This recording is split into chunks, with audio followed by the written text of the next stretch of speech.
America और Israel के खिलाफ अब फतवा जारी हो चुका है। क्या होता है फतवा जारी होना? क्या सारे इस्लामिक देश एकजुट हो गए हैं? क्या इतिहास में पहले भी फतवे जारी हो चुके हैं? आज के जनसत्ता मुद्दा समझें एक्सप्लेनर में हम फतवा जारी करने से लेकर इस्लामिक देशों की इस रणनीति को समझने की कोशिश करेंगे।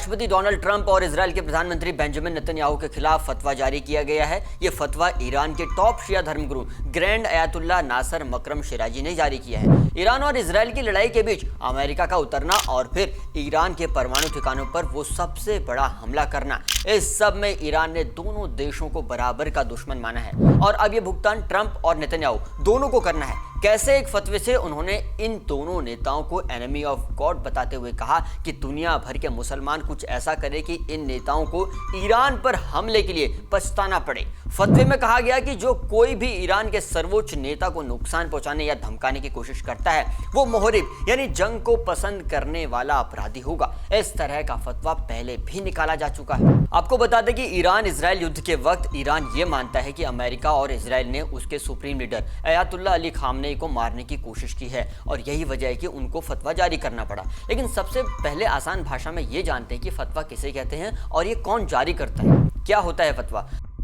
दरअसल फतवा एक अरबी शब्द है और इसे शरिया कानून के तहत जारी किया जाता है।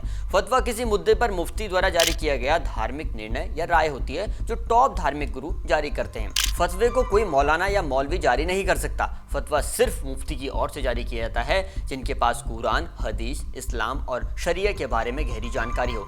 जब कोई व्यक्ति इस्लाम के नियमों का पालन नहीं करता और उसके खिलाफ कोई काम करता है तो शरिया कानून के तहत उसके ऊपर फतवा जारी किया जाता है। सवाल यह भी है कि क्या फतवों पर बाकी मुस्लिम देश एकजुट हो जाते हैं? इसका जवाब है ऐसा हमेशा नहीं होता। ईरान शिया बाहुल देश है जबकि सऊदी अरब, मिस्र, तुर्की, पाकिस्तान जैसे देश सुन्नी मेजोरिटी में है। ऐसे में तेहरान से जारी हुए फतवे कई बार शक की नज़र से भी देखे जाते हैं। मसलन लेखक सलमान रुश्दी के खिलाफ फतवे पर पाकिस्तान और बांग्लादेश जैसे देशों में सपोर्ट था जबकि सऊदी जैसे कई देश संभले हुए थे और कोई बड़ा बयान भी नहीं दिया गया बल्कि बिना मुकदमा चलाए किसी की हत्या को इस्लामी कानून मानने से इनकार तक कर दिया। लेकिन बहुत से देशों ने किताब पर बैन जरूर लगा दिया था। दरअसल लेखक सलमान रुश्दी ने एक किताब लिखी द सैटनिक वर्सेस जिसके बाद से ईरान के सुप्रीम लीडर अयातुल्लाह खुमैनी ने इस्लाम के अपमान का दोषी उन्हें ठहराया और उनके खिलाफ मौत का फतवा जारी कर दिया है। इसके बाद लेखक सलमान रुश्दी को सालों तक छिपकर रहना पड़ा। बाद में वो एक पब्लिक स्पीकिंग के दौरान जब सामने आए तो उनके ऊपर अटैक करने की कोशिश हुई जिसमें उसकी